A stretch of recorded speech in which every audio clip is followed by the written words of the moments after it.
October 9, 2024 കൊൽക്കട്ടയിലെ ഒരു medical college ഹോസ്പിറ്റലിൽ 31 വയസ്സുള്ള ഒരു ലേഡി ഡോക്ടർ മരിച്ച നിലയിൽ കണ്ടെത്തി.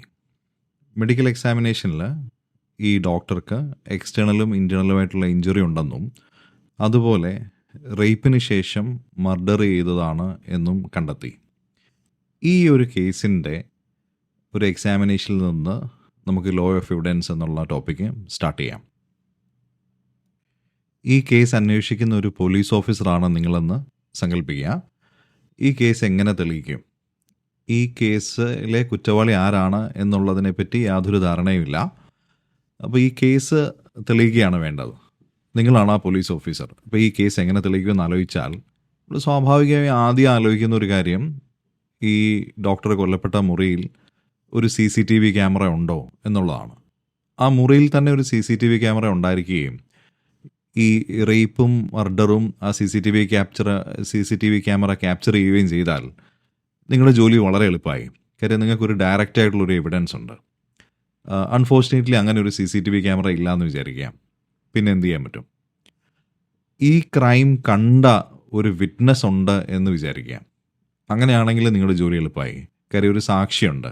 ഈ കുറ്റകൃത്യം കണ്ട അതേപോലെ കണ്ട ഒരു സാക്ഷി ഉണ്ടെങ്കിൽ അതും ഒരു ഡയറക്റ്റ് എവിഡൻസ് ആണ്. അങ്ങനെ ഒരു കേസും ഇല്ല. പിന്നെ എന്ത് ചെയ്യും എന്നുള്ളതാണ്. ആ ഒരു രീതിയിൽ നമ്മൾ ആലോചിക്കുമ്പോഴാണ് ഈ ലോ ഓഫ് എവിഡൻസ് എങ്ങനെ അപ്ലൈ ചെയ്യാം എന്നുള്ള ഒരു കാര്യം നമുക്ക് മനസ്സിലാവുന്നത്. ആ കാര്യത്തെപ്പറ്റി നമുക്ക് കൂടുതലായിട്ട് നോക്കാം. ഡയറക്റ്റ് ആയിട്ടുള്ള എവിഡൻസുകൾ ഇല്ലെങ്കിൽ പിന്നെ നമുക്കുള്ള വഴി എന്ന് പറഞ്ഞാൽ സാഹചര്യ തെളിവുകളുണ്ടോ എന്നുള്ളതാണ്. സർക്കംസ്റ്റാൻഷ്യൽ ആയിട്ടുള്ള എവിഡൻസുകൾ അവിടെ ഉണ്ടോ എന്നുള്ളതാണ്. ആ ഹോസ്പിറ്റലിലേക്ക് സംശയാസ്പദമായ രീതിയിൽ കയറി പോകുന്നതായിട്ടുള്ള ആരെങ്കിലും ഉണ്ടെങ്കിലോ, അങ്ങനെയോ ഇറങ്ങി വരുന്ന രീതിയിൽ അങ്ങനെ കണ്ടിട്ടുള്ളവർ ആരെങ്കിലും ഉണ്ടെങ്കിലോ, അങ്ങനെയുള്ള രീതിയിൽ സർക്കംസ്റ്റാൻഷ്യലായിട്ടുള്ള മറ്റ് എവിഡൻസുകൾ ഉണ്ടോ എന്നുള്ളതാണ് അന്വേഷിക്കുന്നത്. അപ്പോൾ ഇതുമായിട്ട് ബന്ധപ്പെട്ട കുറേ കാര്യങ്ങൾ നമുക്ക് മനസ്സിലാക്കാനായിട്ടുണ്ട്. അപ്പോൾ അതുമായിട്ട് ബന്ധപ്പെട്ട കുറച്ച് ടേമുകൾ നമുക്ക് പഠിക്കാനായിട്ടുണ്ട്. ഇതെല്ലാം കൂടെ ചേർത്ത് വെച്ച് വേണം നമ്മളിത് ആലോചിക്കാൻ. അപ്പം അത് മനസ്സിലാക്കാനായിട്ട് നമുക്കൊരു ഈ തെളിവുകളെ പലതിനെയും നമുക്ക് ചേർത്ത് വെക്കാനായിട്ട് ഇതിനൊരു അനലോഗി നമുക്ക് ആലോചിക്കാം. ഒരു പാരലായിട്ട് ആലോചിച്ചാൽ ഒരു ജിക്സോ പസിൽ ആലോചിക്കാം. ജിക്സോ പസിൽ അറിയത്തില്ലേ? കൊച്ചു കുട്ടികളൊക്കെ കളിക്കുന്ന പസിൽ. അപ്പോൾ അതുപോലെ ആലോചിക്കാം. അതിൻ്റെ അകത്ത് ഇപ്പോൾ ഒരു 5 പേരുണ്ടെന്ന് വിചാരിക്കുക. 5 പേർക്കും കളിക്കാനായിട്ട് ഓരോ സെറ്റ് ജിക്സോ പസിൽ ഉണ്ടെന്ന് വിചാരിക്കുക. ആ ജിക്സോ പസിൽ എല്ലാം കൂടെ ചേർത്ത് മിക്സ് ചെയ്തിട്ടിരിക്കുകയാണ്. ആ മിക്സ് ചെയ്തിട്ടതിൻ്റെ അകത്തുനിന്ന് നമുക്ക് ഒരാളുടെ പസിൽ കറക്റ്റായിട്ട് ചേർത്ത് വെക്കണം. എല്ലാം കൂടെ മിക്സായിപ്പോയി. ആ മിക്സ് ആയതിൻ്റെ അകത്തുനിന്ന് അവിടെ ഇവിടെയും കിടക്കുന്ന കുറേ കാര്യങ്ങൾ കറക്റ്റായിട്ടുള്ള റെലവൻ്റ് ആയിട്ടുള്ള പീസുകളെ ചേർത്ത് വെച്ച് കഴിഞ്ഞിട്ടാണ് നമുക്കൊരു ഫൈനൽ പിക്ചർ കിട്ടുന്നത്. അതേപോലെ തന്നെയാണ് എവിഡൻസിൻ്റെ കാര്യവും. നമുക്ക് കുറച്ച് ഫാക്റ്റുകളുണ്ട്, അത് ചെതറിക്കിടക്കുകയാണ്. അവിടെ ഇവിടെ ആയിട്ട് ചെതറിക്കിടക്കുകയാണ്. അതിൽ ചില ഫാക്റ്റുകൾ മാത്രമേ നമുക്ക് റെലവൻ്റ് ആയിട്ടുള്ളൂ. ആ റെലവൻ്റ് ആയിട്ടുള്ള ഫാക്റ്റുകളെ കണ്ടുപിടിക്കണം. ആ റെലവൻ്റ് ആയിട്ടുള്ള ഫാക്റ്റുകളിൽ നിന്ന് ഒരു എവിഡൻഷ്യറി ഫാക്റ്റുകൾ അല്ലെങ്കിൽ ഒരു എവിഡൻഷ്യറി വാല്യൂ ഉള്ള ഫാക്റ്റുകളെ കണ്ടുപിടിച്ച് അത് ചേർത്ത് വെക്കുമ്പോഴാണ് നമുക്കൊരു മുഴുവൻ പിക്ചർ കിട്ടുന്നത്. ആ മുഴുവൻ പിക്ചറാണ് നമ്മുടെ ഈ കുറ്റവാളിയുടെ പിക്ചർ. അത് കറക്റ്റായിട്ടുണ്ടെങ്കിൽ മാത്രമേ കോടതി അത് അപ്രൂവ് ചെയ്യുകയും നമുക്ക് ഈ കേസ് പ്രൂവ് ചെയ്യാൻ പറ്റുകയുള്ളൂ.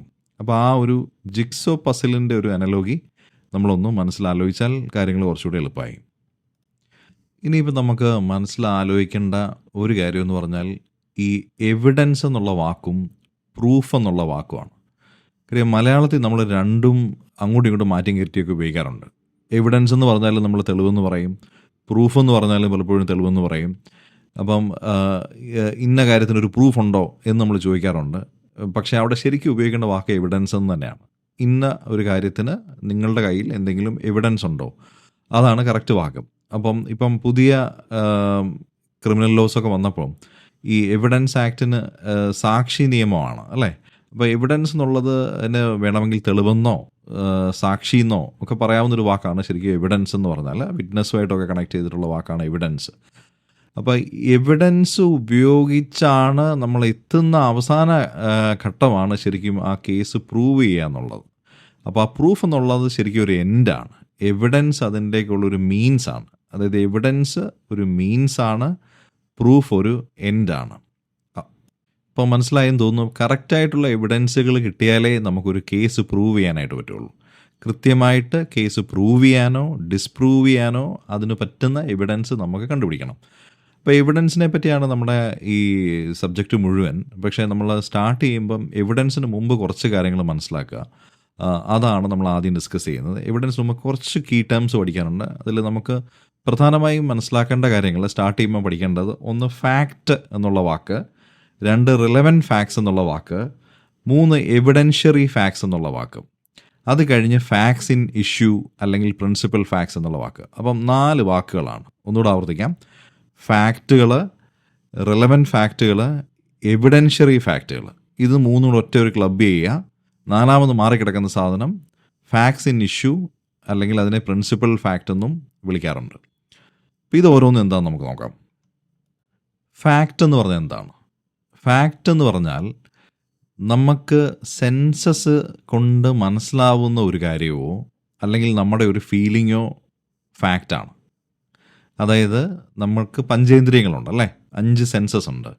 അപ്പോൾ കാണുന്നതോ കേൾക്കുന്നതോ എന്തെങ്കിലും മണമോ തൊട്ട് മനസ്സിലാക്കുന്നതോ അങ്ങനെയുള്ള കാര്യങ്ങളെല്ലാം എന്താണ്, ഫാക്റ്റുകളാണ്. അതുപോലെ നമുക്ക് തോന്നുന്ന ഓരോ തോന്നലുകളും ഫാക്റ്റുകളായിട്ട് വരും. ഒരു എക്സാമ്പിൾ പറഞ്ഞാൽ, ഒരു കത്തി ഒരു കൊലപാതകത്തിന് ഉപയോഗിച്ചു എന്നുള്ള കാര്യം നമുക്ക് വേണമെങ്കിൽ കണ്ട് മനസ്സിലാക്കാം അല്ലേ, അല്ലെങ്കിൽ തൊട്ട് മനസ്സിലാക്കാം. അതൊരു ഫാക്റ്റാണ്.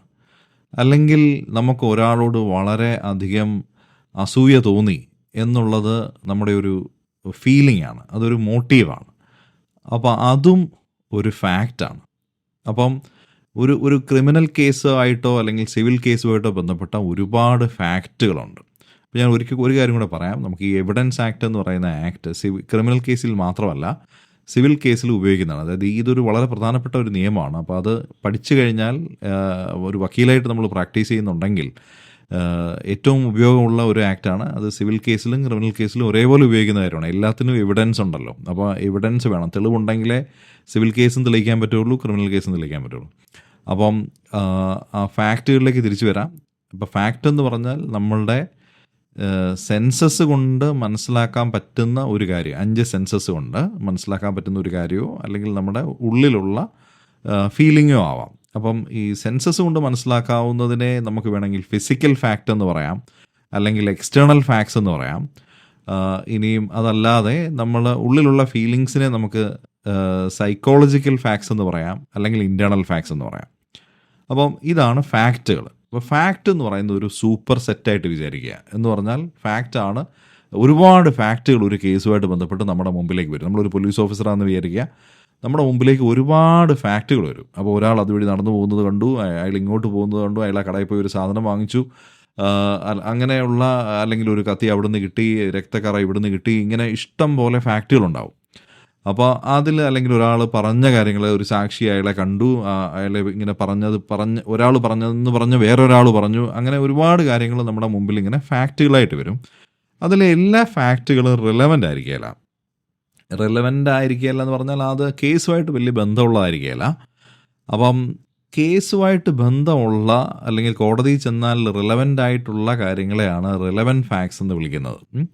അപ്പോൾ 2ാമത്തെ പോയിൻ്റാണ് റിലവൻറ്റ് ഫാക്ട്സ്. അപ്പം ഫാക്ട്സ് ജനറലി ഉണ്ട്, ആ ഫാക്ട്സിൻ്റെ ഒരു സബ്സെക്ഷനാണ് റിലവൻറ്റ് ഫാക്ട്സ്. ഫാക്ട്സിൻ്റെ ഒരു സബ്സെക്ഷനാണ് റിലവൻറ്റ് ഫാക്ട്സ്. ഇനി 3ാമത്തെ ഒരു ആസ്പെക്റ്റ് ആലോചിക്കാം. 3ാമത്തെ ആസ്പെക്റ്റ് എന്തായിരുന്നു? Evidentiary facts. എവിഡൻഷ്യറി ഫാക്ട്സ് എന്ന് പറഞ്ഞാൽ എവിഡൻസായിട്ട് ഉപയോഗിക്കാൻ പറ്റുന്ന ഫാക്റ്റുകളാണ് എവിഡൻഷ്യറി ഫാക്റ്റുകൾ. അപ്പോൾ ഫാക്റ്റ് എന്നുള്ള ആ ഒരു കാര്യത്തിൽ നിന്ന് നമ്മൾ എവിഡൻസിലേക്ക് എത്തിക്കൊണ്ടിരിക്കുകയാണ്. ഇപ്പോൾ എവിഡൻസായിട്ട് ഉപയോഗിക്കാൻ പറ്റുന്നതാണ് എവിഡൻഷ്യറി ഫാക്റ്റുകൾ. അപ്പോൾ 3 കാര്യം നമ്മളിപ്പോൾ മനസ്സിലാക്കി: ഫാക്റ്റ്, റിലവൻറ്റ് ഫാക്റ്റുകൾ, എവിഡൻഷ്യറി ഫാക്റ്റുകൾ. ഈ 3 കാര്യത്തിൽ ഫാക്റ്റാണ് സൂപ്പർ സെറ്റ്, അതിന് തൊട്ട് താഴെയാണ് റിലവൻറ്റ് ഫാക്ട്സ്, റിലവൻറ്റ് ഫാക്ട്സിൻ്റെ താഴെയാണ് എവിഡൻഷ്യറി ഫാക്റ്റ്. അപ്പോൾ ഒരു ഫണലായിട്ട് നിങ്ങൾ ആലോചിച്ചാൽ ആ ഫണലിൻ്റെ ടോപ്പിൽ നിൽക്കുന്നത് ഫാക്റ്റുകളാണ്. ആ ഫാക്റ്റുകളെല്ലാം കൂടെ ഫണലിലേക്ക് ഇട്ടു. ഫണലിലേക്കൊക്കെ കുറച്ച് മാത്രമേ ഉള്ളൂ അതിനകത്ത് റിലവൻ്റ് ആയിട്ടുള്ള ഫാക്റ്റുകൾ. ആ റിലവൻ്റ് ആയിട്ടുള്ള ഫാക്റ്റുകൾ പിന്നെയും ഫിൽറ്റർ ചെയ്ത് കഴിയുമ്പോഴാണ് എവിഡൻഷ്യറി ആയിട്ടുള്ള ഫാക്റ്റുകൾ കിട്ടുന്നത്. അപ്പം ഇതിനകത്തുനിന്ന് ഒരു കാര്യം മനസ്സിലാവുന്നതെന്ന് പറഞ്ഞാൽ എന്താണ്, എവിഡൻഷ്യറി ഫാക്റ്റുകളെല്ലാം തന്നെ റെലവൻറ്റ് ഫാക്റ്റുകളാണ്. പക്ഷേ എല്ലാ റെലവൻറ്റ് ഫാക്റ്റുകളും എവിഡൻഷ്യറി ഫാക്റ്റുകളല്ല. അതുപോലെ തിരിച്ച് മുകളിലേക്ക് ആലോചിച്ചാലും എല്ലാ എവിഡൻഷ്യറി ഫാക്റ്റുകളും ഫാക്റ്റുകളാണ്. പക്ഷേ എല്ലാ ഫാക്റ്റുകളും എവിഡൻഷ്യറി ഫാക്റ്റുകളല്ല. വേറൊരു രീതിയിൽ ആലോചിച്ചാൽ റിലവൻറ്റ് ഫാക്റ്റുകളുടെ കാര്യം എടുത്താലും അത് തന്നെ. എല്ലാ റിലവൻറ്റ് ഫാക്റ്റുകളും ഫാക്റ്റുകളാണ്, പക്ഷേ എല്ലാ ഫാക്റ്റുകളും റിലവൻറ്റ് ഫാക്റ്റുകളല്ല. എനിക്ക് തോന്നുന്നു അത് മനസ്സിലായെന്ന് തോന്നുന്നു. അപ്പോൾ അതിലെ ഏറ്റവും വലുത് ഫാക്റ്റ്, അതിൻ്റെ തൊട്ട് താഴെ റിലവൻറ്റ് ഫാക്റ്റുകൾ, അതിൻ്റെ താഴെ എവിഡൻഷ്യറി ഫാക്റ്റുകൾ. അപ്പോൾ ഈ കാര്യം മനസ്സിലാക്കുക, ഈ 3 കാര്യം മനസ്സിലാക്കാം. അതിനുശേഷം നമുക്ക് മനസ്സിലാക്കേണ്ട ഒരു കാര്യം കൂടെ ഉണ്ട്, ഇതും പ്രധാനപ്പെട്ടതാണ്. അത് ഫാക്ട്സ് ഇൻ ഇഷ്യൂ എന്നുള്ള വാക്കാണ്. Facts in issue. ആ ഫാക്ട്സ് ഇൻ ഇഷ്യൂവിനെ പ്രിൻസിപ്പൽ ഫാക്ട്സ് എന്നുള്ള വാക്കിലും പറയാറുണ്ട്. ഫാക്ട്സ് ഇൻ ഇഷ്യൂ അല്ലെങ്കിൽ പ്രിൻസിപ്പൽ ഫാക്റ്റ്. അപ്പം ഈ ഫാക്ട്സ് ഇൻ ഇഷ്യൂ എന്ന് പറഞ്ഞാൽ നമ്മൾ ലോ കോളേജിലെ പ്രോബ്ലം ചെയ്യുമ്പോഴും തന്നെ നമ്മൾക്ക് ആ ഇഷ്യൂസ് ഇൻ ദി കേസ് ഉണ്ടല്ലോ അല്ലേ. അപ്പോൾ അതേപോലെ തന്നെയാണ് ഫാക്ട്സ് ഇൻ ഇഷ്യൂ. നമ്മൾ ആദ്യം ഫാക്ട്സ് എഴുതും, ഫാക്ട്സ് എഴുതിയതിന് ശേഷം ഇഷ്യൂസ് ഓഫ് ദി കേസ് എഴുതും അല്ലേ. അപ്പം ഫാക്ട്സ് ഇൻ ഇഷ്യൂ എന്ന് പറഞ്ഞാൽ സപ്പോസ് ഒരു മർഡർ ഉണ്ടെന്ന് വിചാരിക്കുക. അപ്പോൾ അതിൽ എ എന്നുള്ള ആളാണ് ഇൻറ്റൻഷനലി ബി എന്നുള്ള ആളെ മർഡർ ചെയ്തത് എന്നാണ് ഒരു വാദം. അപ്പം പ്രോസിക്യൂഷൻ പറയുന്നത് എ ആണ് ബി എ മർഡർ ചെയ്തത് എന്ന് പറയുന്നു. ഡിഫെൻസ് പറയുന്നു എ അതിനകത്ത് ഇൻവോൾവ് അല്ല, ആ മർഡറിൽ എ ഇൻവോൾവ് അല്ല. അപ്പോൾ അവിടെ ഒരു തർക്കമുണ്ട് അല്ലേ. അപ്പോൾ അവിടെ ഒരു ഫാക്ട്സിൻ്റെ ഒരു തർക്കമുണ്ട്. അപ്പോൾ അതാണ് ശരിക്കും ഫാക്ട്സ് ഇൻ ഇഷ്യൂ. അപ്പം ഇത് പ്രൂവ് ചെയ്യുകയോ ഡിസ്പ്രൂവ് ചെയ്യുകയോ ചെയ്യുക എന്നുള്ളതാണല്ലോ നമ്മുടെ ഈ ഒരു ക്രിമിനൽ കേസിലെ മെയിൻ ആസ്പെക്റ്റ് എന്ന് പറഞ്ഞാൽ. അപ്പം ഫാക്ട്സ് ഇൻ ഇഷ്യൂവെ പ്രൂവ് ചെയ്യുകയോ ഡിസ്പ്രൂവ് ചെയ്യുകയോ ചെയ്യേണ്ടത് ആവശ്യമുണ്ട്. അപ്പം ആ ഫാക്ട്സ് ഇൻ ഇഷ്യൂവിനെ പ്രൂവ് ചെയ്യുകയോ ഡിസ്പ്രൂവ് ചെയ്യുകയോ ചെയ്യുന്നത് എന്താണ്? എവിഡൻഷ്യറി ഫാക്റ്റുകളാണ്. എവിഡൻഷ്യറി ഫാക്റ്റുകൾ ഉപയോഗിച്ചാണ് ഫാക്ട്സ് ഇൻ ഇഷ്യൂവിനെ അല്ലെങ്കിൽ പ്രിൻസിപ്പൽ ഫാക്റ്റിനെ പ്രൂവ് ചെയ്യുകയോ ഡിസ്പ്രൂവ് ചെയ്യുകയോ ചെയ്യുന്നത്. അപ്പോൾ ഇനി റിലവൻറ്റ് ഫാക്ട്സിൻ്റെ പർപ്പസ് എന്താണെന്ന് ചോദിച്ചാൽ, റിലവൻറ്റ് ഫാക്ട്സ് ആണ് ഈ ഫാക്ട്സ് ഇൻ ഇഷ്യൂവിലേക്കുള്ള ഒരു ലോജിക്കൽ കണക്ഷൻ കൊണ്ടുവരുന്നത്. അപ്പം വേറൊരു തരത്തിൽ നമുക്ക് ഇതിനെ ഡിഫൈൻ ചെയ്ത് കഴിഞ്ഞാൽ, റിലവൻറ്റ് ഫാക്ട്സിൻ്റെ ഒരു ഡെഫിനേഷൻ പറഞ്ഞു കഴിഞ്ഞാൽ, relevant facts are logically connected to facts in issue. അതിനകത്ത് നമ്മൾ ലോജിക്കൽ കണക്ഷൻ ഉണ്ട്. ഇനി എവിഡൻഷ്യറി ഫാക്ട്സിൻ്റെ കാര്യം എടുത്താലോ, evidentiary facts are used to either prove or disprove facts in issue. അതാണ് ഈ ആസ്പെക്റ്റുമായിട്ട് ബന്ധപ്പെട്ട് നമ്മൾ അറിഞ്ഞിരിക്കുന്നത്. ഇത് വളരെ ബേസിക്സ് ആണ്, പക്ഷേ ഇത് അറിഞ്ഞാലേ നമുക്ക് ബാക്കി കാര്യങ്ങളെല്ലാം മനസ്സിലാവുള്ളൂ. ഇനിയിപ്പോൾ നമുക്ക് ഈ ഇന്ത്യൻ എവിഡൻസ് ആക്ട് 1872 എടുത്തു കഴിഞ്ഞാൽ ഈ ആക്ടിനെ നമ്മൾ പഠിക്കുമ്പം നമുക്കിതിനെ ഒരു ഡിവിഷൻ ചെയ്ത് പഠിക്കണമല്ലോ. ഡിവിഷൻ ചെയ്ത് പഠിച്ചാൽ നമുക്ക് ഓർത്തിരിക്കാൻ എളുപ്പമായിരിക്കും. അപ്പോൾ നമുക്ക് 167 സെക്ഷൻസ് ഉള്ള ഒരു ആക്റ്റാണ്. വളരെ വലുതുമല്ല വളരെ ചെറുതുമല്ല. എന്നാൽ ഇതിനകത്ത് ഒത്തിരി മൈന്യൂട്ടായിട്ടുള്ള ഒരുപാട് കൺസെപ്റ്റുകളുണ്ട്. ഇതിനകത്ത് ഓരോ വാക്കിനും ഓരോ അർത്ഥമാണ്. അപ്പോൾ അതുകൊണ്ട് ആ ഓരോ വാക്കും മനസ്സിലാക്കി അർത്ഥവ്യത്യാസങ്ങൾ മനസ്സിലാക്കി പഠിക്കേണ്ട ആവശ്യമാണ്. അത് കോടതി ചെല്ലുമ്പോൾ അങ്ങനെയാണ്, ലീഗൽ ലാംഗ്വേജ് അങ്ങനെയാണല്ലോ, ഓരോ വാക്കിനും ഓരോ അർത്ഥമാണ്. അപ്പോൾ അതിന് പറ്റുന്ന ആ വാക്ക് തന്നെ വന്നാലേ അവിടെ കറക്റ്റ് ആവുള്ളൂ. അപ്പോൾ അതിലേക്ക് പോകുന്നതിന് മുമ്പ് നമുക്കൊരു ബ്രോഡായിട്ട് ഇതിൻ്റെ ഒരു ഫ്രെയിം വർക്ക് വേണമല്ലോ. അപ്പോൾ ഞാൻ ഉദ്ദേശിക്കുന്നത് പറഞ്ഞാൽ നമുക്കൊരു ക്ലാസ്സിനൊരു ഓവർവ്യൂ വേണം. നമുക്ക് എക്സാമിന് യൂസ് ചെയ്യുന്ന എല്ലാ ടോപ്പിക്കുകളും കവർ ചെയ്യണം. അധികം സമയമില്ല. അപ്പോൾ അതുകൊണ്ടൊരു 2 മണിക്കൂർ അല്ലെങ്കിൽ 3 മണിക്കൂർ കൊണ്ട് നമുക്കിത് മാക്സിമം കവർ ചെയ്യണം. അപ്പോൾ പല പാർട്ടുകളായിട്ടായിരിക്കും നമുക്കിത് എടുക്കാനും പറ്റുള്ളൂ. അപ്പോൾ ഞാൻ ഇതിൻ്റെ പെട്ടെന്നൊരു ഓളുള്ളൊരു ഫ്രെയിം വർക്ക് പറയാം. നമുക്കതാണ് നമ്മളിപ്പോൾ എവിഡൻസിൻ്റെ കാര്യങ്ങൾ, എവിഡൻഷ്യറി ഫാക്റ്റുകളൊക്കെ മനസ്സിലായല്ലോ, അല്ലെങ്കിൽ റിലവൻറ്റ് ഫാക്റ്റുകൾ എന്നുള്ള ഒരു ആസ്പെക്റ്റ് മനസ്സിലായി, എവിഡൻഷ്യറി ഫാക്റ്റുകൾ മനസ്സിലായി. അപ്പോൾ അതുമായിട്ട് ബന്ധപ്പെട്ട് നമുക്ക് ഈ ആക്ട് എടുത്ത് പരിശോധിച്ചാൽ, ഈ ഒറിജിനൽ ആക്ട് എടുത്ത് ബെയർ ആക്ട് എടുത്ത് പരിശോധിച്ചാൽ നമുക്കതിനെ 3 രീതിയിൽ തിരിക്കാൻ പറ്റും. അപ്പം 5ാമത്തെ ആക്ട് തൊട്ട് 55ാമത്തെ വരെ ആക്റ്റുകൾ മൊത്തത്തിൽ ആലോചിച്ചാൽ അതിനകത്ത് ഈ വാട്ട് ഫാക്ട്സ് ആർ റിലവൻറ്റ് എന്നുള്ളതാണ് അതിനകത്ത് മുഴുവൻ ചർച്ച ചെയ്യുന്നത്.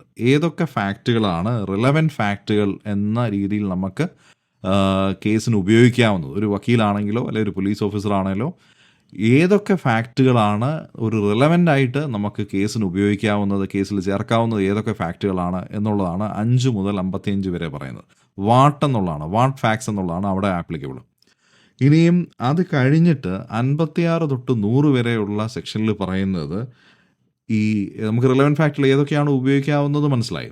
അത് എങ്ങനെയാണ് ഉപയോഗിക്കുന്നത്, how relevant facts are to be used. How എന്നുള്ള ആസ്പെക്റ്റാണ്.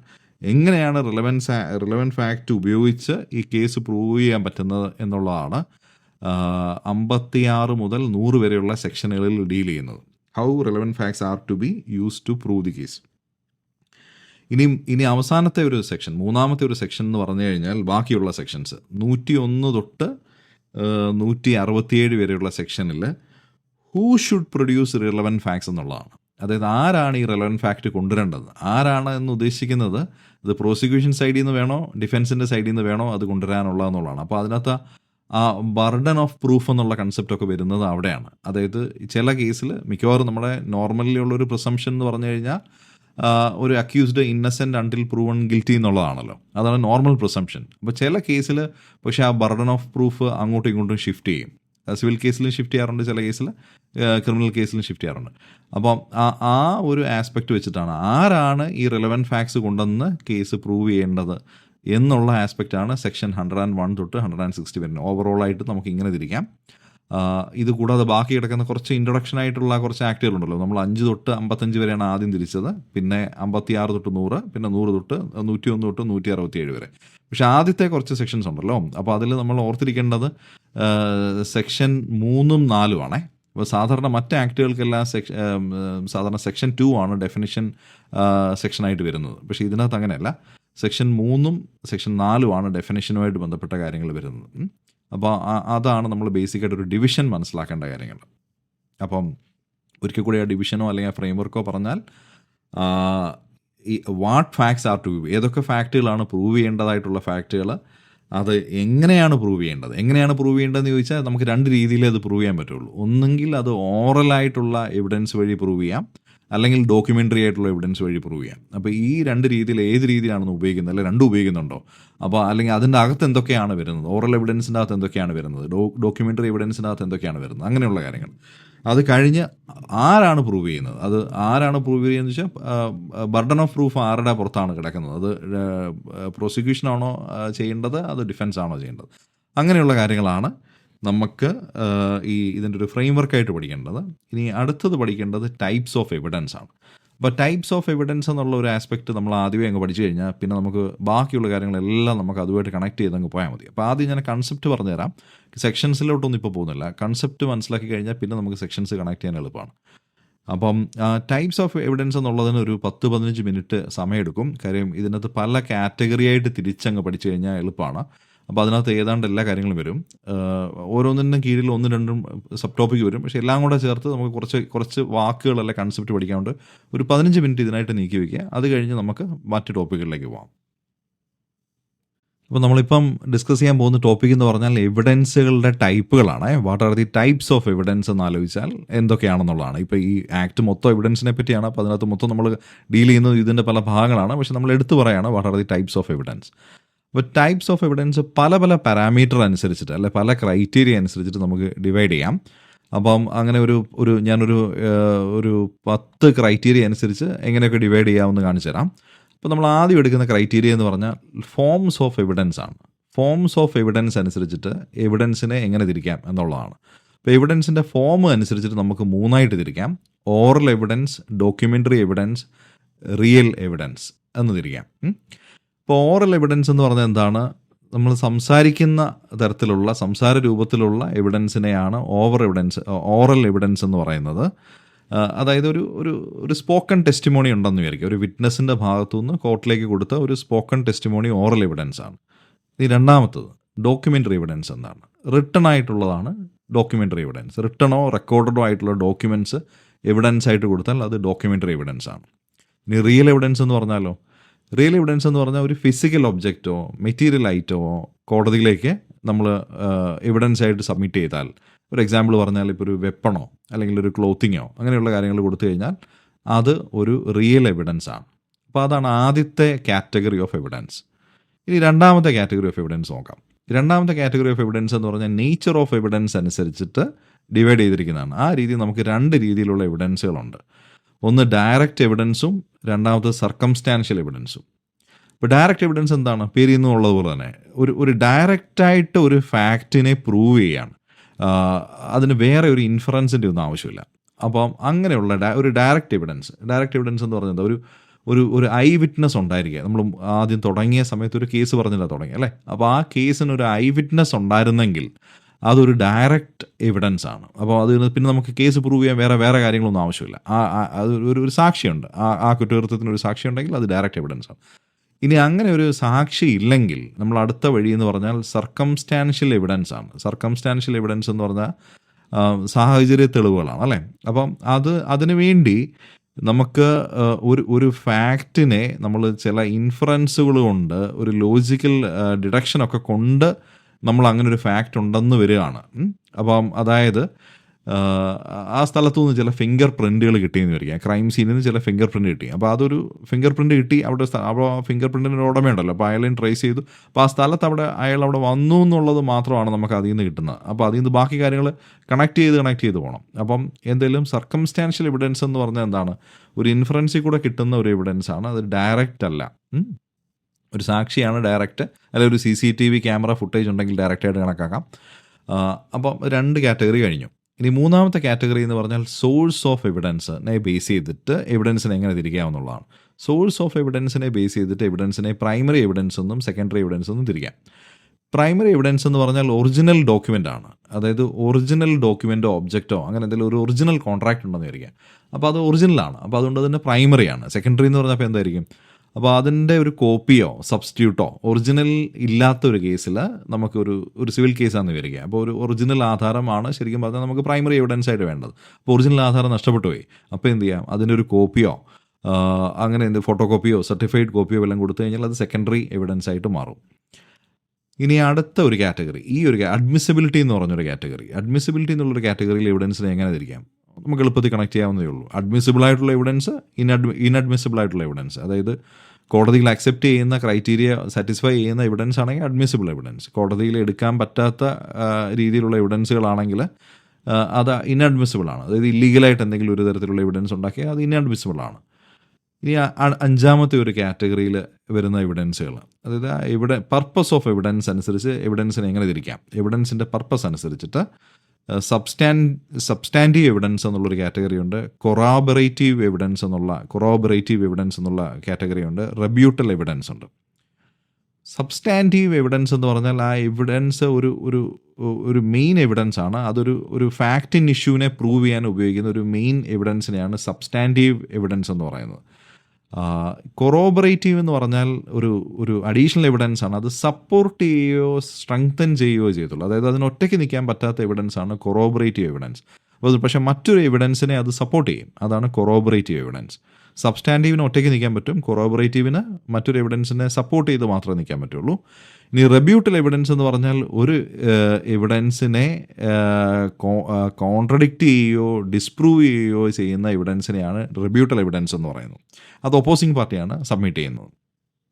അപ്പോൾ ഈ വാക്കുകൾ ഓരോന്നും മനസ്സിലാക്കിയിരിക്കാൻ ചിലപ്പോൾ 2 മാർക്കിന് ഇതിലെല്ലാത്തുനിന്നും ഒരു ക്വസ്റ്റ്യൻ ചോദിക്കാൻ പറ്റും. അപ്പോൾ കൺസെപ്റ്റ് തെറ്റിക്കാതെ മനസ്സിലാക്കാൻ വേണ്ടിയിട്ടാണ് ഇതെല്ലാം ഒന്നിച്ചങ്ങ് പറഞ്ഞു പോയി കഴിഞ്ഞാൽ നിങ്ങൾക്ക് കാര്യങ്ങൾ എളുപ്പമായി. അപ്പോൾ നമ്മൾ 5 കാറ്റഗറി കണ്ടു. ഇനി ഒരു 5 കാറ്റഗറി അതിൻ്റെ സബ് ടോപ്പിക്കുകളിലൂടെ ഒന്ന് മനസ്സിലാക്കി കഴിഞ്ഞു. എനിക്കൊന്നൊരു 50% കഴിഞ്ഞു എന്ന് പറയാം. പിന്നെ അതിൻ്റെ താഴത്തെ കാര്യങ്ങളിലേക്ക് പോയാൽ മതി. ഇനിയും ടൈപ്പ് ഓഫ് കണ്ടൻറ് അനുസരിച്ചിട്ട് നമുക്ക് എവിഡൻസുകളെ എങ്ങനെ തിരിക്കാമെന്ന് നോക്കാം.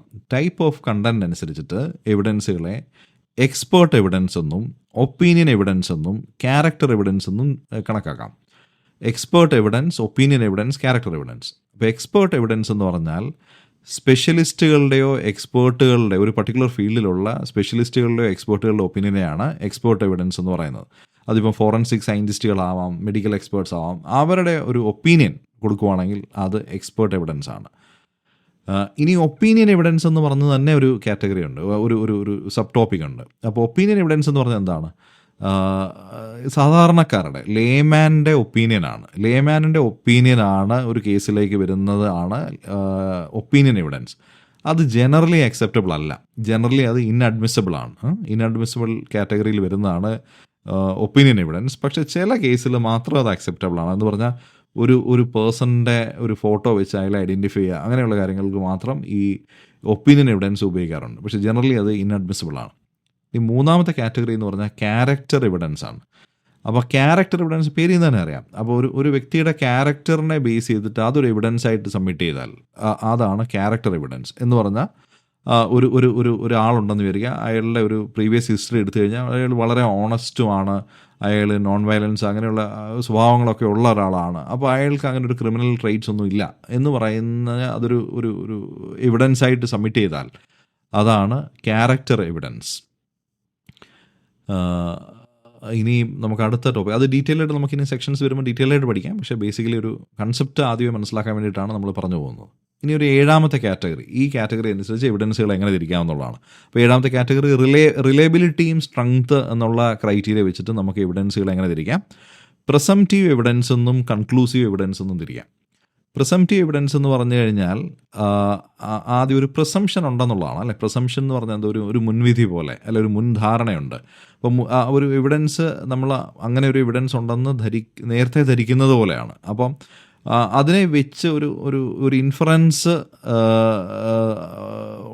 എടുക്കാം എന്നുള്ളതാണ് പ്രിസംപ്റ്റീവ് എവിഡൻസ്. പക്ഷേ അത് പിന്നീട് വേണമെങ്കിൽ റിബ്യൂട്ട് ചെയ്യാൻ പറ്റും, മറ്റ് എവിഡൻസുകളുണ്ട് റിബ്യൂട്ട് ചെയ്യാം.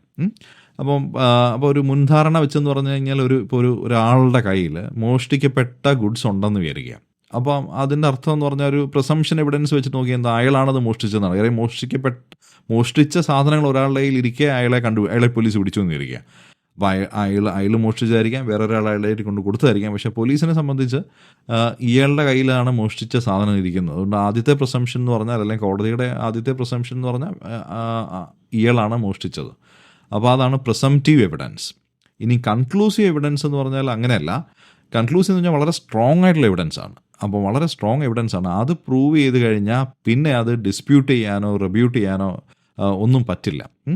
അപ്പോൾ അതാണ് കൺക്ലൂസീവ് എവിഡൻസ്. അപ്പം അതിൻ്റെ ഒരു എക്സാമ്പിൾ എന്ന് പറഞ്ഞാൽ, ഇപ്പോൾ ഒരാളുടെ ഡേറ്റ് ഓഫ് ബർത്തിനെ പറ്റി ഒരു തർക്കം ഉണ്ടെങ്കിൽ, അല്ലെങ്കിൽ അതിൻ്റെ ഒരു ബർത്ത് സർട്ടിഫിക്കറ്റ് കിട്ടിക്കഴിഞ്ഞു, പിന്നെ അതിനകത്ത് ബർത്ത് സർട്ടിഫിക്കറ്റ് കിട്ടിക്കഴിഞ്ഞാൽ പിന്നെ അതിനകത്ത് വേറെ തർക്കമില്ല. അപ്പോൾ അതിനെ ഡിസ്പ്രൂവ് ചെയ്യാൻ പറ്റില്ല, അല്ലെങ്കിൽ റിബ്യൂട്ട് ചെയ്യാൻ പറ്റില്ല. അപ്പോൾ അതാണ് കൺക്ലൂസീവ് എവിഡൻസ്. ഇനി അങ്ങനത്തെ കുറച്ച് വാക്കുകളും കൂടെ കൺസെപ്റ്റ് എവിഡൻസുമായിട്ട് ബന്ധപ്പെട്ട ഷോർട്ട് ആൻസർ ചോദിക്കാൻ പറ്റുന്ന കുറച്ച് വാക്കുകളൂടെ നമ്മൾ കണ്ടുപോകാം. അപ്പോൾ അതിനുവേണ്ടി നമ്മൾ 8ാമത്തെ കാറ്റഗറിയിലേക്ക് പോവുകയാണ്. 8ാമത്തെ കാറ്റഗറി അനുസരിച്ച് എവിഡൻസിനെ തിരിക്കുന്നത് മോഡ് ഓഫ് പ്രസൻറ്റേഷൻ അനുസരിച്ചിട്ട് എങ്ങനെ തിരിക്കാം. മോഡ് ഓഫ് പ്രസൻറ്റേഷൻ അനുസരിച്ചിട്ട് എവിഡൻസുകൾ എങ്ങനെ തിരിക്കാമെന്ന് ചോദിച്ചാൽ, testimonial evidence, physical evidence, digital or electronic evidence. Testimonial evidence എന്ന് പറഞ്ഞാൽ എന്താണ്, ഫിസിക്കൽ എവിഡൻസ് എന്ന് പറഞ്ഞാൽ എന്താണ്, ഡിജിറ്റൽ എവിഡൻസ് എന്ന് പറഞ്ഞാൽ, അതായത് എങ്ങനെയാണ് ഈ എവിഡൻസ് പ്രസൻറ്റ് ചെയ്യുന്നതെന്ന് പറയുന്നത്. ടെസ്റ്റിമോണിയൽ എവിഡൻസ് എന്ന് പറഞ്ഞാൽ എന്താണ്, ഒരു വെർബലായിട്ടോ റിട്ടൺ ആയിട്ടുള്ള ഒരു വിറ്റ്നസ് വന്ന് ഒരു ഓത്തിൽ കൊടുക്കുന്ന സാധനമാണ് എന്ത്, ടെസ്റ്റിമോണിയൽ എവിഡൻസ്. ഒരു ടെസ്റ്റിമോണി കൊടുക്കുകയാണ്, വിറ്റ്നസിൻ്റെ ടെസ്റ്റിമോണി. ഇനി ഫിസിക്കൽ എവിഡൻസ് എന്ന് പറഞ്ഞാൽ എന്താ, പലപ്പോഴും നമുക്ക് നോക്കാവുന്ന ടാൻജിബിൾ ആയിട്ടുള്ള ഐറ്റംസ്, അങ്ങനത്തെ എക്സിബിറ്റ്സ് എന്തെങ്കിലും ഉണ്ടെങ്കിൽ അതാണ് ഫിസിക്കൽ എവിഡൻസ്. ഇനി ഡിജിറ്റൽ എവിഡൻസ് അല്ലെങ്കിൽ ഇലക്ട്രോണിക് എവിഡൻസ് എന്ന് പറഞ്ഞാൽ ഡിജിറ്റൽ ഫോമിലുള്ള എവിഡൻസ്. അതിപ്പോൾ ഇമെയിലുകളാവാം, കമ്പ്യൂട്ടർ ഫയലുകളാവാം, ഇലക്ട്രോണിക് ഡേറ്റ ആവാം, അതെല്ലാം ഡിജിറ്റൽ എവിഡൻസ് ആണ്. ഇനി 9ാമത്തെ കാറ്റഗറി എവിഡൻസിൻ്റെ ഒറിജിൻ അനുസരിച്ച് എവിഡൻസിനെ എങ്ങനെയൊക്കെ തിരിക്കാമെന്നുള്ളതാണ്. അപ്പോൾ ഒറിജിൻ അനുസരിച്ച് എവിഡൻസിനെ പ്രൈമറി സോഴ്സ് എവിഡൻസ് എന്നോ സെക്കൻഡറി സോഴ്സ് എവിഡൻസ് എന്നോ തിരിക്കാം. ഈ പ്രൈമറി സോഴ്സ് എവിഡൻസിനെ ഡയറക്റ്റ് എന്നും സെക്കൻഡറി സോഴ്സിനെ ഡിറൈവ്ഡ് എന്നും വിളിക്കാറുണ്ട്. അപ്പോൾ ഡിറൈവ്ഡ് എവിഡൻസ് എന്നോ ഡയറക്റ്റ് എവിഡൻസ് എന്നോ ഡിറൈവ്ഡ് എവിഡൻസ് എന്നോ കണക്കാക്കാം. ഇപ്പോൾ പ്രൈമറി എവിഡൻസ് എന്ന് പറഞ്ഞാൽ ആദ്യം തന്നെ ഉണ്ടാക്കുന്ന എവിഡൻസ് ആണ്. സെക്കൻഡറി എവിഡൻസ് എന്ന് പറഞ്ഞാൽ ആദ്യത്തെ പ്രൈമറി എവിഡൻസിൽ നിന്ന് അല്ലെങ്കിൽ പ്രൈമറി സോഴ്സിൽ നിന്ന് പിന്നീട് ഡിറൈവ് ചെയ്യുന്നതാണ് ഡിറൈവ്ഡ് എവിഡൻസ്. ഇനി അവസാനത്തെ ഒരു കാറ്റഗറി എന്ന് പറഞ്ഞാൽ ലീഗൽ റെക്കഗ്നേഷൻ അനുസരിച്ചിട്ട് എവിഡൻസുകളെ എങ്ങനെയൊക്കെ തിരിക്കാവുന്നതാണ്. ലീഗൽ റെക്കഗ്നേഷൻ അനുസരിച്ചിട്ട് അതിൽ ഹിയർസേ എവിഡൻസ് എന്നൊരു കാറ്റഗറി ഉണ്ട്, ഡോക്യുമെൻ്ററി ആൻഡ് ഡിജിറ്റൽ എവിഡൻസ് എന്നുള്ളൊരു കാറ്റഗറി ഉണ്ട്. ഇപ്പോൾ ഹിയർസേ എവിഡൻസ് എന്ന് പറഞ്ഞാൽ കേട്ടുകേൾവിയാണ്. അപ്പോൾ അതായത് അത് സാധാരണഗതിയിൽ അത് അക്സെപ്റ്റബിൾ അല്ല, അല്ലെങ്കിൽ ഇൻഅഡ്മിസിബിൾ ആണ്. പക്ഷെ ചില സ്പെസിഫിക് എക്സെപ്ഷൻസിൽ അനുസരിച്ച് ഹിയർസേ കേട്ടുകേൾവി ആണെങ്കിൽ പോലും അത് എടുക്കാറുണ്ട്. എന്ന് പറഞ്ഞാൽ കേട്ടുകേൾവി എന്ന് ഉദ്ദേശിക്കുന്നത് എന്താ, ശരിക്കും ഒരു വിറ്റ്നസ് വന്ന് ഞാൻ എൻ്റെ കണ്ണുകൊണ്ട് കണ്ടു അല്ലെങ്കിൽ എൻ്റെ ചെവി കൊണ്ട് കേട്ടു എന്ന് പറയുന്നതാണ് കോടതി എടുക്കുക. അപ്പോൾ അങ്ങനെ പറയാനുള്ളൊരു വിറ്റ്നസ് ഇല്ലാത്ത അവസ്ഥയിൽ ഒരാൾ മറ്റൊരാളോട് പറഞ്ഞു എന്ന് വന്ന് പറയുന്നതാണ്. അതായത് ഒരു തേർഡ് പേഴ്സണോ ഫോർത്ത് പേഴ്സണോ ഒക്കെ പറഞ്ഞ കാര്യങ്ങൾ വന്ന് കോടതിയിലേക്ക് കൊണ്ടുവരുവാണെങ്കിൽ അതാണ് ഹിയർസേ എന്ന് പറയുന്നത്. ഒരു കേട്ടുകേൾവി പോലെയാണ്. അപ്പോൾ അവിടെ യഥാർത്ഥത്തിലൊരു വിറ്റ്നസ് ഇല്ല. നേരെ കണ്ണുകൊണ്ടോ കണ്ട അല്ലെങ്കിൽ സെൻസസ് കൊണ്ട് നേരിട്ട് അനുഭവിച്ച ഒരാൾ ഇവിടെ ഇല്ല. അപ്പോൾ അങ്ങനെയുള്ളതിനെയാണ് ഹിയർസേ എവിഡൻസ് എന്ന് പറയുന്നത്. പക്ഷേ ഡോക്യുമെൻ്ററി ഡിജിറ്റൽ എവിഡൻസ് എന്ന് പറഞ്ഞു കഴിഞ്ഞാൽ നമുക്ക് section 65B of Indian evidence act അനുസരിച്ച് ഇലക്ട്രോണിക് എവിഡൻസിനെ അപ്രൂവ് ചെയ്യും. അതാണ്. അപ്പോൾ ഇനി ഹിയർസേ എവിഡൻസ് നോർമലി കോടതി അപ്രൂവ് ചെയ്തില്ലെങ്കിലും അതിന് ചില എക്സെപ്ഷൻസ് കോടതി എടുക്കും. അതിൻ്റെ ഒരു എക്സെപ്ഷൻ ഒരു എക്സെപ്ഷനാണ് ഡൈയിങ് ഡിക്ലറേഷൻ. അതായത് ഒരാൾ മരിക്കാൻ പോകുന്നതിന് മുമ്പ് പൊതുവേ സത്യം പറയും എന്നുള്ളതാണ് അസംഷൻ. അപ്പോൾ ആ സമയത്ത് കൊടുക്കുന്ന ഒരു ഡിക്ലറേഷൻ എന്ന് പറഞ്ഞാൽ അപ്പോൾ അയാൾ കോടതിയിൽ നേരിട്ട് വന്ന് പറയാൻ അയാളില്ലല്ലോ. അപ്പോൾ അങ്ങനെ ഒരു ഡൈയിങ് ഡിക്ലറേഷൻ കിട്ടി എന്നുള്ളത് കോടതിയിൽ വേറൊരാളാണെന്ന് വന്ന് പറയുന്നത്. പക്ഷേ അത് മറ്റൊരാളാണ് പറയുന്നതെങ്കിലും അത് ഈ ഹിയർസയുടെ എക്സെപ്ഷനായി കണക്കാക്കി കോടതി എടുക്കാറുണ്ട്. അപ്പം ഇത്രയും ടൈപ്സ് ഓഫ് എവിഡൻസ് ആണ് നമുക്ക് പെട്ടെന്ന് നോക്കിയാൽ പഠിക്കാനായിട്ടുള്ളത്. അപ്പം ഇതിൻ്റെ ഈ ക്ലാസിഫിക്കേഷനൊന്നും ഇങ്ങനൊന്നും പഠിച്ചു വെക്കണമെന്നൊന്നുമില്ല. പക്ഷേ ആ വാക്കുകൾ അറിയണം. ഇതിനകത്ത് പല വാക്കുകൾ, ഇപ്പോൾ ഹിയർസേ എവിഡൻസ് എന്ന് പറഞ്ഞാൽ എന്താണ്, അല്ലെങ്കിൽ ഓറൽ എവിഡൻസ് എന്ന് പറഞ്ഞാൽ എന്താണ്, അല്ലെങ്കിൽ കൊറോബറേറ്റീവ് എവിഡൻസ് എന്ന് പറഞ്ഞാൽ എന്താണ്, റെബ്യൂട്ടൽ എവിഡൻസ് എന്താണ്, എക്സ്പേർട്ട് എവിഡൻസ് എന്താണ്, ഒപ്പീനിയൻ എവിഡൻസ് എന്താണ്, ക്യാരക്ടർ എവിഡൻസ് എന്താണ്, പ്രിസംപ്റ്റീവ് എവിഡൻസ് എന്താണ്, കൺക്ലൂസീവ് എവിഡൻസ് എന്താണ്. അപ്പോൾ അങ്ങനെയുള്ള വാക്കുകളെല്ലാം നമുക്ക് ഷോർട്ട് ആൻസർ ചോദിക്കാൻ സാധ്യതയുണ്ട്. അപ്പോൾ അതുകൊണ്ട് അതൊന്ന് മനസ്സിലാക്കുക. അപ്പോൾ നമുക്കതൊന്ന് സമറൈസ് ചെയ്താൽ ഫോം അനുസരിച്ച് നമുക്ക് ഓറൽ, ഡോക്യുമെൻ്ററി, റിയൽ എന്ന് തിരിക്കാം. നേച്ചർ അനുസരിച്ച് ഡയറക്റ്റ് എന്നോ സർക്കംസ്റ്റാൻഷ്യൽ എന്നോ തിരിക്കാം. സോഴ്സ് അനുസരിച്ച് പ്രൈമറി, സെക്കൻഡറി. അഡ്മിസിബിലിറ്റി അനുസരിച്ച് അഡ്മിസിബിൾ, ഇൻഅഡ്മിസിബിൾ. പർപ്പസ് അനുസരിച്ച് സബ്സ്റ്റാൻഷ്യീവ്, കൊറാബറേറ്റീവ്, റെബ്യൂട്ടൽ. ടൈപ്പ് ഓഫ് കണ്ടന്റ് അനുസരിച്ചിട്ട് എക്സ്പേർട്ട് ഒപ്പീനിയൻ, ക്യാരക്ടർ, അങ്ങനെ തിരിക്കാം. റിലയബിലിറ്റി അനുസരിച്ച് പ്രിസംപ്റ്റീവ് എന്നും കൺക്ലൂസീവ് എന്നും തിരിക്കാം. മോഡ് ഓഫ് പ്രസൻറ്റേഷൻ അനുസരിച്ച് ടെസ്റ്റിമോണിയൽ, ഫിസിക്കൽ, ഡിജിറ്റൽ എന്നും. ഒറിജിൻ അനുസരിച്ച് പ്രൈമറി, സെക്കൻഡറി എന്നും. ലീഗൽ റെക്കഗ്നിഷൻ അനുസരിച്ചിട്ട് ഹിയർസേയും ഇലക്ട്രോണിക് റെക്കോർഡ്സ് അങ്ങനെയുള്ള രീതിയിൽ തിരിക്കാം. അപ്പം ഇത് കഴിഞ്ഞിട്ട് നമുക്ക് കുറച്ച് എക്സാമ്പിളും കൂടെ കണ്ടിട്ട് എനിക്ക് തോന്നുന്നു ഈ പാർട്ട് അവസാനിപ്പിക്കാം. ഒരു ഫസ്റ്റ് പാർട്ട് നമുക്ക് അവസാനിപ്പിക്കാം. അത് കഴിഞ്ഞ് നമുക്ക് ഒരു 2-3 പാർട്ടായിട്ട് നമുക്ക് ബാക്കിയുള്ള ടോപ്പിക്കിലൂടെ കവർ ചെയ്യാം, സമയം അനുസരിച്ച് തീർക്കാൻ പറ്റുന്നതനുസരിച്ച്. പക്ഷേ ഇതാണ് ഒരു ബേസിക്കായിട്ട്. അപ്പോൾ നമുക്ക് ഓരോന്നിനും കുറച്ചൊരു എക്സാമ്പിൾ നമുക്കൊന്ന് നോക്കാം. ഇപ്പോൾ ഒരു ഓറൽ എവിഡൻസിന് ഒരു എക്സാമ്പിൾ എന്ന് പറഞ്ഞാൽ എന്താണ്? ഒരു വിറ്റ്നസ് വന്ന് കോടതിയിൽ ഈ ഒരു ഇവൻറ്റ് കണ്ടതായിട്ട് പറയുവാണെങ്കിൽ അതൊരു ഓറൽ എവിഡൻസ് ആണ്. ഡോക്യുമെൻ്ററി എവിഡൻസിൻ്റെ ഒരു എക്സാമ്പിൾ പറയാൻ പറഞ്ഞാൽ ഒരു കോൺട്രാക്റ്റ്, കോടതിയിൽ കാണിച്ചേക്കുന്ന ഒരു കോൺട്രാക്റ്റ്. ഇനി എക്സാമ്പിൾ പറയുന്നതെന്ന് വെച്ചാൽ പലപ്പോഴും നമുക്ക് എക്സാമ്പിൾ എഴുതിയായിരിക്കും നമുക്കിത് കാര്യങ്ങൾ ആൻസർ പേപ്പറിൽ കാണിക്കാൻ പറ്റുന്നത്. അപ്പോൾ അതിനുവേണ്ടി എല്ലാത്തിനും കുറച്ച് എക്സാമ്പിൾ പഠിച്ചു വെക്കുന്നത് നല്ലതായിരിക്കും. ഇനി റിയൽ എവിഡൻസിൻ്റെ എക്സാമ്പിൾ എന്ന് പറഞ്ഞാൽ ഒരു വെപ്പൺ, ഒരു ആയുധം ഡിസ്പ്ലേ ചെയ്തേക്കുന്ന ഒരു റിയൽ എവിഡൻസ് ആണ്. ഡയറക്റ്റ് എവിഡൻസിൻ്റെ ഒരു എക്സാമ്പിൾ എന്ന് പറഞ്ഞാൽ എന്താണ്?